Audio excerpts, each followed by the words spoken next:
අද අපි යන්නේ ශ්‍රී ලංකා විවෘත විශ්වවිද්‍යාලය ඉදිරිපත් කරලා තියෙන BSE Bachelor of Software Engineering Honours course එක ගැන. උසස් පෙළ ඕනෑ විෂය ධාරාවකින් S3ක් තියෙනවා නම් ඒ කියන්නේ ජීව විද්‍යාව, ගණිතය, වාණිජ්‍ය, කලා, තාක්ෂණ වේදේ ඕනෑ විෂය ධාරාවකින් S3ක් තියෙනවා නම් මේ Honours නැත්නම් ගෞරව උපාධිය මෘදුකාංග ඉංජිනේරු විද්‍යාව පිළිබඳ විවෘත විශ්වවිද්‍යාලයෙන් හදාරන්න පුළුවන්. ඒ වගේම මේක මේ අවුරුද්දේම නෙමෙයි ඊට ඉස්සෙල්ලා පරණ ඉස්සර හරි මේ S3ක් තියෙනවා නම් මේ ඩිග්‍රී කරන්න මොකක්ද මේකට ඕපන් ලර්නින් concept එකක් තමයි විවෘත විශ්වවිද්‍යාලයේ තියෙන්නේ. ලක්ෂ මේ අවුරුදු 4ට වැය වෙන්නේ 6,60,000ක්. ඒක කොටස් වශයෙන්ුත් ගෙවන්න පුළුවන් කියලා සඳහන් වෙනවා. මේ සඳහා ඇතුල් වෙන්න ඔයාලට තියෙන්නේ S3ට අමතරව සිලෙක්ෂන් ටෙස්ට් එකක් තියෙනවා. ඒ සිලෙක්ෂන් ටෙස්ට් එකකට මුහුණ දෙන්න ඕනේ. ඒ සිලෙක්ෂන් ටෙස්ට් එක සහ මේ පිළිබඳ වැඩිදුර විස්තර ඕන නම් මේ විවෘත විශ්වවිද්‍යාල උපාධාරයෙක් වන යොමාල් වටවල ඉදිරිපත් කරන මේ අර සිලෙක්ෂන් ටෙස්ට් එකට කෝස් එකක් තියෙනවා. ඒක ඔයාලට ෆලෝ කරන්න පුළුවන්. ඒ පිළිබඳ විස්තර ඕනේ මේ පල්ලෙහා තියෙන ලින්ක් එකෙන් ඒ WhatsApp group එකට ඇතුල් වෙන්න. ඒතොර ඒ සම්බන්ධයෙන් යොමාල් සර්ගෙන් ඔයාලට වැඩිදුර විස්තර මේ කෝස් එක පිළිබඳවත් විවෘත විශ්වවිද්‍යාලය පිළිබඳවත් ඒ වගේ මේ සිලෙක්ෂන් එක්සෑම් එක පිළිබඳවත් අහගන්න පුළුවන්. සිලෙක්ෂන් එක්සෑම් එකේ හුඟක් වෙලාවට තියෙන්නේ බුද්ධි පරීක්ෂණ ගැටලු, ගණිතය පිළිබඳ ඉංග්‍රීසි පොඩ්ඩක් ඒ වගේ ඒවා තමයි ඒකේ තියෙන්නේ. විවෘත විශ්වවිද්‍යාලය කියන්නේ 1978 විශ්වවිද්‍යාල පනත. ඒක තමයි ලංකාවේ රාජ්‍ය විශ්වවිද්‍යාල ගමන් කරන පනත. ඒකේ අනිකුත් විශ්වවිද්‍යාල වගේම හදපු එකක් තමයි මේ ශ්‍රී ලංකා විවෘත විශ්වවිද්‍යාල. එක වෙනස තමයි අනික් විශ්වවිද්‍යාල වලට උසස් පෙළ කරලා හොඳම ළමයි ISSCO වලින් ගන්න අතරේ විවෘත විශ්වවිද්‍යාලයේ ලෝකේ අනිත් රටවල් වගේම දැන් UK වලත් තියෙනවා, ලංකාව වගේම හොඳ විශිෂ්ට විවෘත විශ්වවිද්‍යාලය.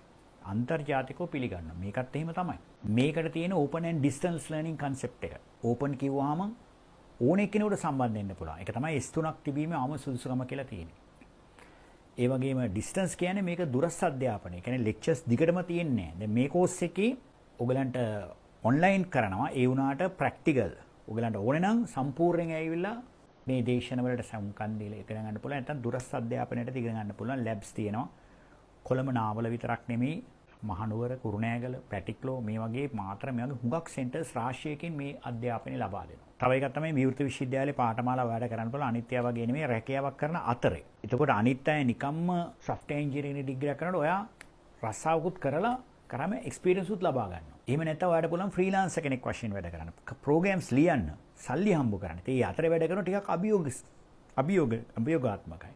ඒ නිසා සෙල්ලම් කර ඉන්න නැතුව සම්පූර්ණයෙන් මහන්සිලා වැඩ කරොත් අවුරුදු 4කට මේ ගොඩ දා ගන්න පුළුවන්. එහෙම දාපු අය හුඟක් අය ඉන්නවා.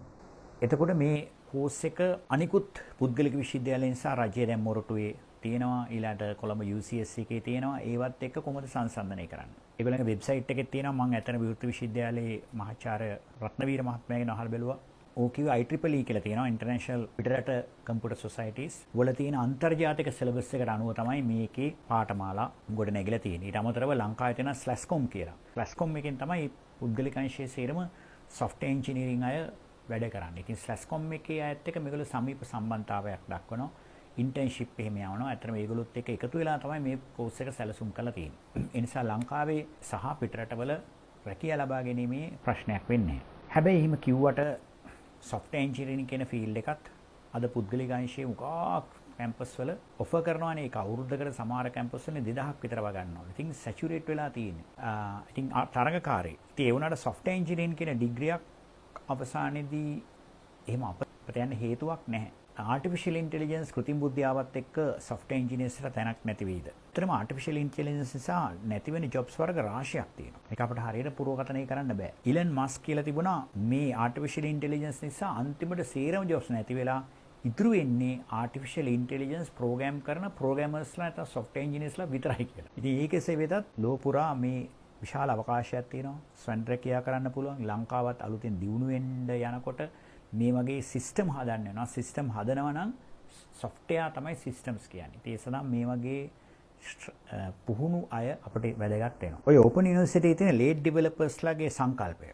ඒ කියන්නේ ලංකාවේ දැන් අපි හුඟක් බලන්නේ A level හොඳට පාස් වුණා, O level හොඳ එක්කෙනා තමයි බලන්නේ. නමුත් සමහරු A level වලින් අඩුවෙන් කරාට ඒගොල්ලන්ට ඒ තුන ගන්න බැරුණා, වෛද්‍ය පීඨයට, ඉංජිනේරු පීඨයකට, නීති පීඨයට යන්න බැරුණාට පස්සේ මේගොල්ලෝ විශිෂ්ට බවට පත් වෙනවා. අන්න එහෙම concept එකක් හදලා තමයි ලෝකෙ හුඟක් ඇමරිකාව වගේ රටවල ඉංගලන්ත වගේ රටවල බටහිර ලෝකයේ මේ ලේඩ් ඩෙවලොපර්ස්ලා තියෙන chances වැඩි. ඒගොල්ලෝ වැඩිහිටියන් වශයෙන් උනත් මේ වගේ courses කරන්න පුළුවන්. අන්න ඒ වගේ අයට තමයි අවස්ථාවක් ලබා දෙන්න මේ විවෘත විශ්වවිද්‍යාල වගේ පාඨමාලා සැලසුම් කරලා තියෙන්නේ. අනික අතට මේ විශ්වවිද්‍යාලයේ මානව සම්පත මේවා සංසන්දනය කරොත් අනිත් ඒවාත් එක්ක අනිත් විශ්වවිද්‍යාල වගේම හොඳ ඉන්ඩස්ට්‍රි එකේ වැඩ කරන නමක් තියෙන software engineering කරන අය. ඒ වගේම මේගොල්ලන්ගේ තියෙන PhD උපාධි පිටරටවල හදාarලා මහාචාර්ය ආචාර්ය තමයි හොඳ නිපුණ ආචාර්ය මණ්ඩලයකුත් මේ විවෘත විශ්වවිද්‍යාලයේ සතුයි. මේ සඳහා ඔයගලන්ට මේ දිනවල අයදුම් කරන්න පුළුවන්. අයදුම් පත්‍ර බාලා ගන්නවා නොවැම්බර් 30 වෙනිදාට පෙර මේකට අයදුම් කරන්න. වැඩිදුර විස්තර සඳහා මේ පල්ලෙහා WhatsApp group එකට ඇතුල් වෙන්න.